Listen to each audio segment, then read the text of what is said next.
speaking about Coach Dom, okay, this is an offer for Victor Lindelof, right? You can come and train at Trinity University. Let me make you less of a what is that? A cotton candy. We make Cotton you ball. a solid papadam, okay? We make you into a solid papadam. No lah, let's call him a Swedish meatball lah. Swedish meatball.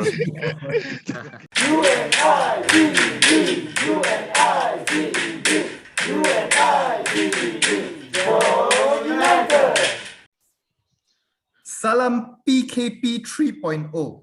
Welcome to Jom United. We are a Manchester United fan channel on YouTube. Okay, so tonight, a very, very special night. We got our panel today consisting of Said, Doc De Gea, Josh, and Smurf.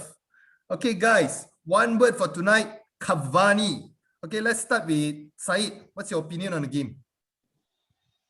Yeah, so good win. Again, like a second half performance, second half FC. We come back from 1-0 down from first half, and then we score 3 goals, 3 good goals. Penalty from Bruno, and then the winner from Mason Greenwood, and then Cavani. Like we were all waiting for Cavani to come on and score, and then exactly what he did. So it's like a routine. We are now getting used to watch Cavani scoring goals and making those, those celebrations, a straight mark. Now we're getting used to it. I really hope he stays next season as well. So it was a good emphatic win, and now we have a tough schedule coming on. So it's a good start of 3 games in 5 days. 1 already done. Now waiting for 2 more games to win. You know what? For me now, I can admit lah. Okay, hands up, I admit lah. Cavani, right, is my favorite striker after Martial. Right, seriously. Okay, Doc. So what do you think about Cavani's performance today? The runs that he did. What do you think? I think if we look at the first half, and a lot of United fans in the chat groups were saying that we didn't perform at all in the first half. But for me, I think we had a lot of chances in the first half. Actually, we had Shaw shot, Greenwood's that crossed into the box. Fred also took a shot. I think the Rashford chance. There were many chances, but what he did highlight was there was no centre forward inside there to finish off a lot of the second chances. And it was clear once Cavani came on, we had that person in the centre, and I tell you, the goal he scored, you look where he started off. He started off at the edge of the box, and he beat the right back and got in front of him, and of course picked out by a beautiful cross by Rashford and finished with class. I think now, right, our front three, right, seriously, they're all gelling together. Of course, with our fullbacks, okay, more to the left-hand side. So, Josh, what do you think about our front three, our performance, our attacking performance overall? I think basically the second half when Cavani came on, right, you can also see the players like Rashford, Bruno, they will all suddenly know how to play attacking football with a goal in mind. So with Cavani in the box, right, you see like suddenly Rashford is crossing in. You didn't see that in the first half. You will see Wan-Bissaka crossing or Luke Shaw crossing. Pogba was trying to find space. But now when Cavani came in, they were suddenly, everyone clicked.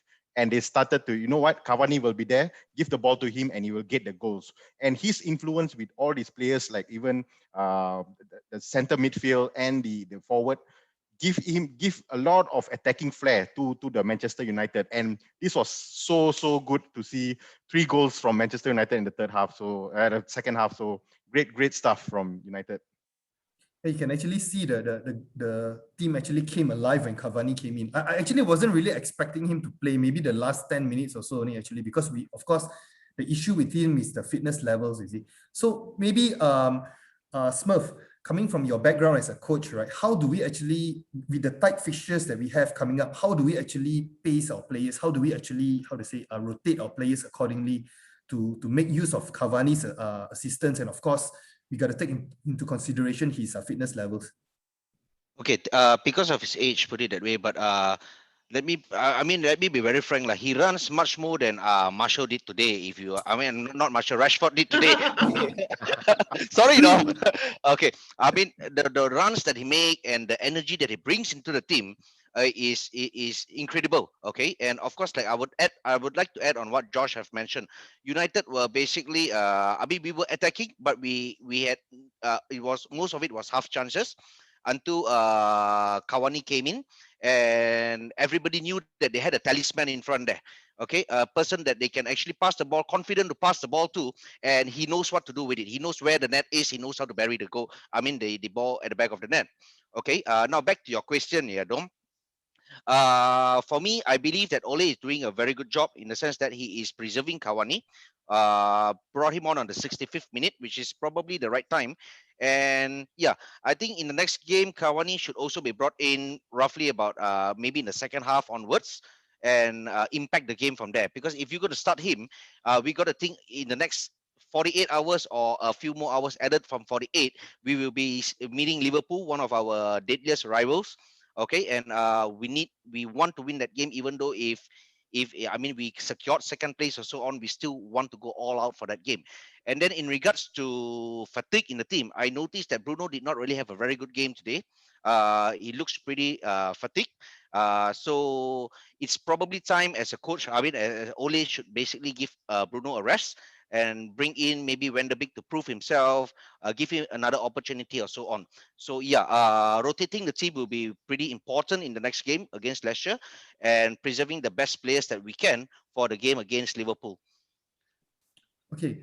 For the coming, okay, Said, for the coming 3 games, I mean the next 2 games now. Okay, if just say you're Ole Gunnar Solskjaer, right? What is your goals for the next 2 games?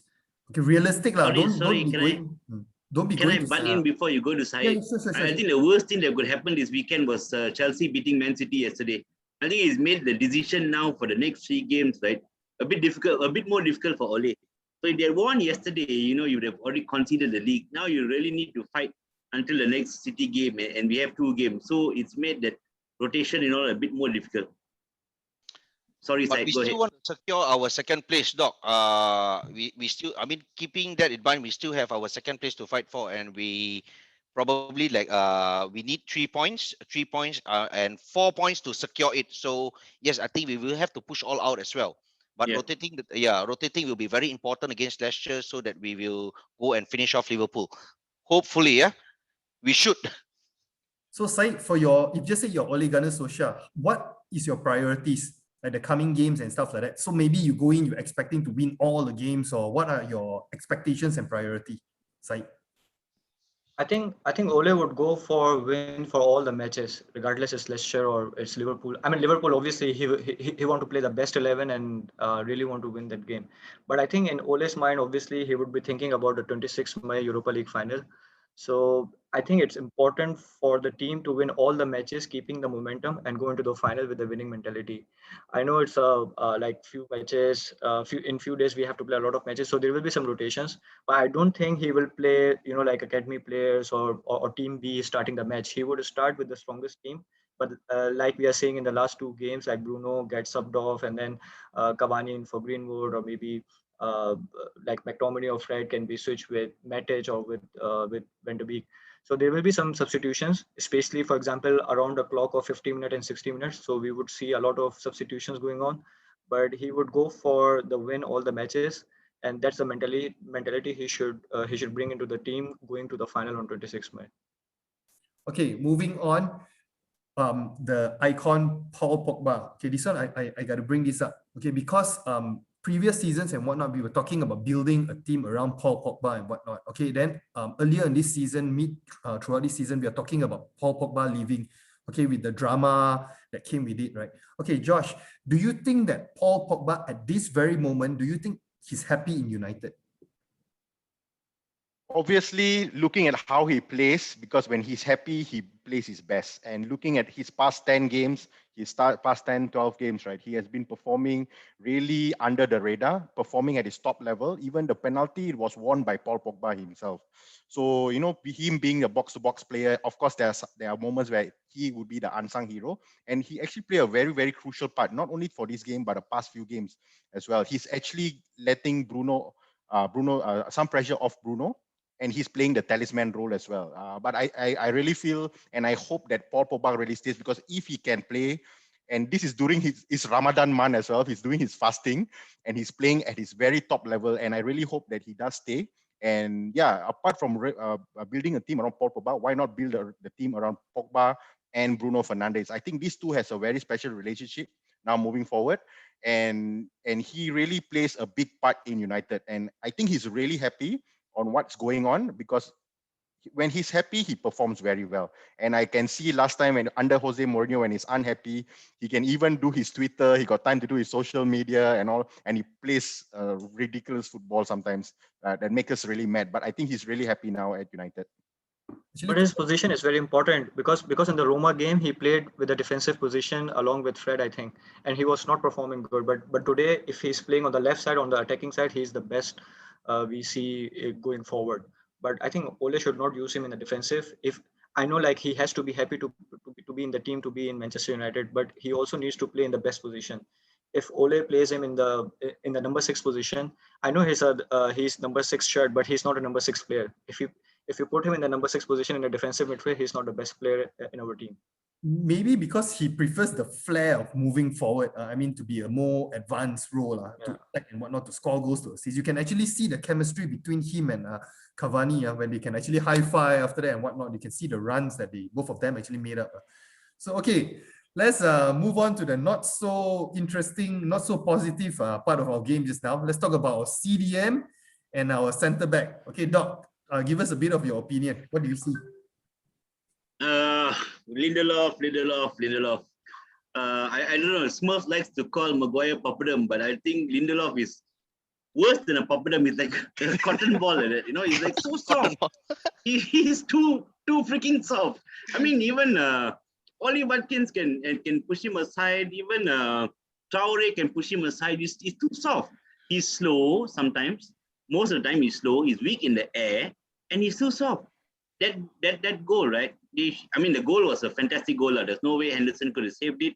Fantastic turn and shot, but it should have been cleared way much earlier than that. First of all, Fred should have cleared it. He passed it to Lindelof. Lindelof gave it away and very soft, too soft. McTominay, the other confused one. I mean, between the three of them, right?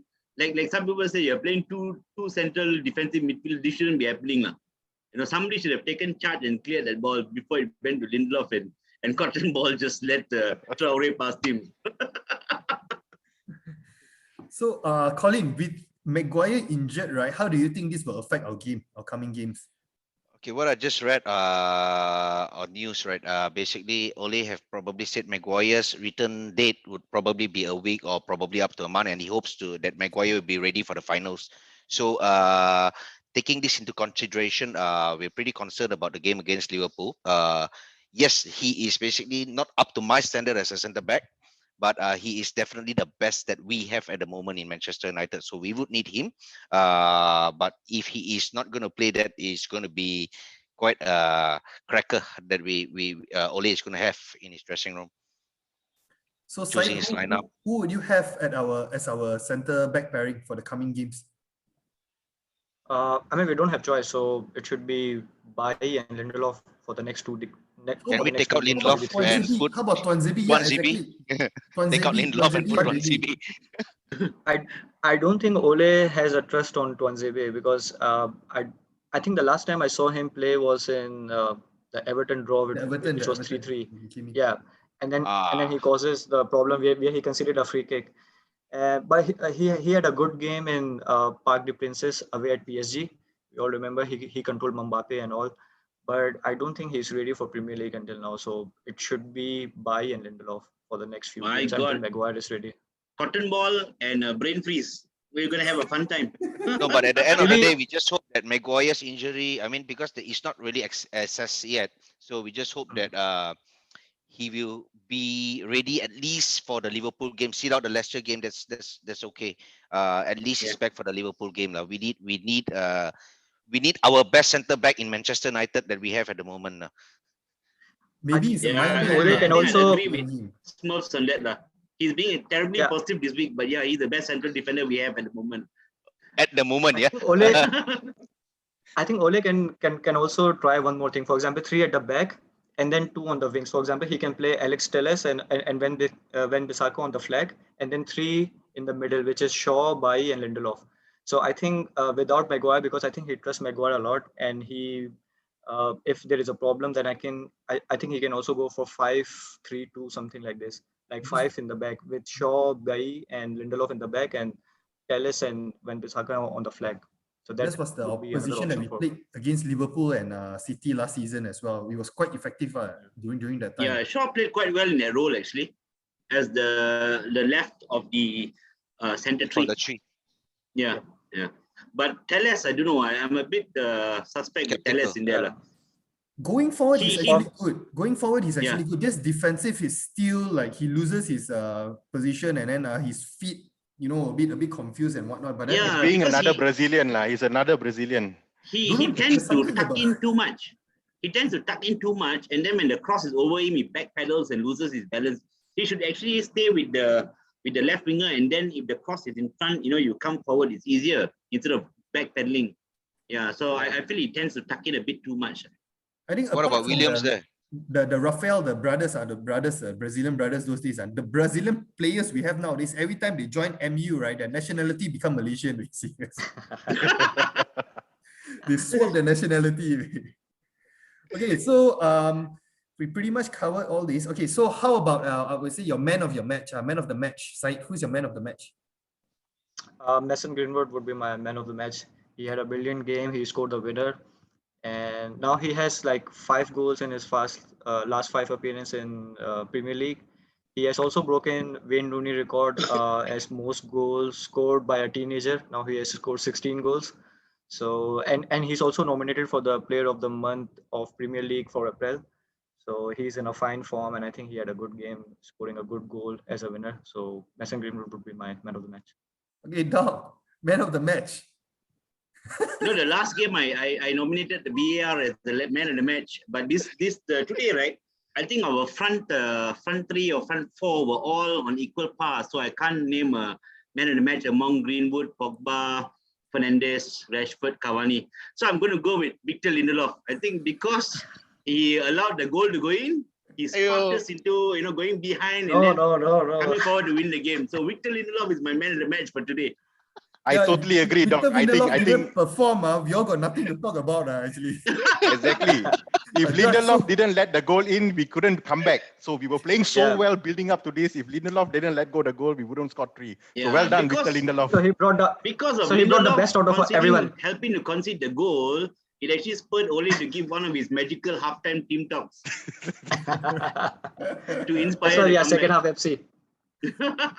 So I don't know what Khalid, he's saying during halftime, but whatever he's saying now, I think he can put it on record and play. Just record and play. Play the same thing every week. Okay, Colin, how about you? Who's your man of the match? Mason Greenwood. I'll go with Mason Greenwood. I'll go with Said. The guy was brilliant. The lad was brilliant. He just turned around and he took the shot first time, and he was actually down helping in defense. He was also in the middle of the park, running by the flanks. So yeah, I think he deserved it. I mean, besides Cavani did very well when he came in, but I will still give it to Mason Greenwood for this one. He's very sharp. You give him half a chance if he gets a sight of goal. It's always on target. And it's always right to the corner, and he very short backlift, so he gets the shot off very quickly. Yeah, that's the difference between him and Rashford, if you ask me. Because if it was Rashford, I think Rashford would still try to dribble in, and probably the chance would have gone. So yeah, this is the comparison that I've made between Rashford and Mason Greenwood. That is why Greenwood would actually be my man of the match for this game. But he's a fantastic talent. I tell you, if he keeps developing, he will be one of the best players in the world, mark my words. One of the best finishers in the coming. He has that kind of potential. The work and his attitude as well. He needs to put in a bit more effort, and of course, he has to keep his attitude in check all the while. Yeah. I think the great thing that United did for him was to actually build him up. Because when he was during the lockdown, before lockdown, right, he was a bit small size. The frame was a bit small. But if you look, once he came after lockdown, he looked like he worked out with Coach Dom like that. He came back, like sharpened up, able to hold the ball, and things like that. So I think that's one of the good things they did for him. And it looks like it's actually repaying now. He's able to hold up the ball, move the ball around, and his shot has always been fantastic. Yep, but thanks, Coach Dom, for working with him. Speaking about Coach Dom, okay, this is an offer for Victor Lindelof, right? You can come and train at Trinity University. Let me make you less of a what is that? A cotton candy. Cotton ball. A solid papadam, okay? We make you into a solid papadam. No, let's call him a Swedish meatball, Swedish meatball. Nice and soft. Like the ones you get in IKEA. Swedish. Okay, so basically, right, actually, we were actually quite, myself personally, I was quite actually pissed off with some of the United fans during the half time. I mean, they were like being negative and whatnot. Guys, this is a very tough week for us. We all must be united. We all must be like positive, a very super positive week this week. The players all need it. And then, of course, as fans, we need to maintain our heart health. So just chill, give our players time to, you know how they play. And then it's a matter of time only. Even the first 8 minutes when they played, actually, they played pretty damn well, actually. Of course, after the goal went in, then after they seem confused like usual, but we always come back. So we need to always have faith in our players and stop criticizing our players. Because, of course, the game, when we are watching the game, we are all already damn stressed and whatnot. But and then when we read the comments on Twitter and on Facebook and whatnot, right, that will piss us off even more. Right, Doc? What do you think, Doc? You want to shout out any particular names? Wholeheartedly, I agree with you. I mean, yes, sometimes they do deserve criticism and things like that, but not, after a first half like that. I thought we dominated the first half. There was one point where we had almost about 70% possession, and not to say we were not, doing anything. We were actually attacking. We had shots on goal. We just didn't have somebody inside there to finish off the second chances. But I thought we were playing well, and I always had the confidence they would come back, right? And I really find it hard to believe that a lot of United fans are actually criticizing the team even before halftime. Exactly. Plastic fan. It's something that really irks me. It really irks me. I get very annoyed. Exactly. So, guys, we are at the end of our show. So for this coming week, we got 2 more games coming up. So stay tuned for our videos, our new videos. Coach, I got something to say, Coach. Since we are talking about criticism, I just hope Maguire gets well really soon. At the end of our show already. We are at the end of our show. All right, guys, if I can block that out. At the end of Get well soon, Maguire. Get well soon. We need you. Yeah, our captain friend don't really need him. soon. He needs some investment. He invested $400 in the jersey. He needs some money back. That's why he needs. Yes. At least. Get well Give soon. him a rest for last year. Let him come back against Liverpool. And I'm sure if Smurfs can be so positive about Maguire this week, every United fan can be positive about United this week. The guy Let's was do doing that. well. Let's do He was that. he was heading defensively. He had a good header up front, and he actually even he headed ran to up. Dean Henderson. He ran up just now to defend which player. He actually ran up and Yes, you're right. Rashford. Yeah, he ran up to protect Rashford. That's the captain Finally. for you, okay? Okay, that one good. Okay, guys. Hey, he put his body on the line today. So subscribe our videos, subscribe to our channel, and turn on the bell notifications for any new videos. All right, so guys, I'll see you guys soon, very, very soon, in 2 days' time, guys.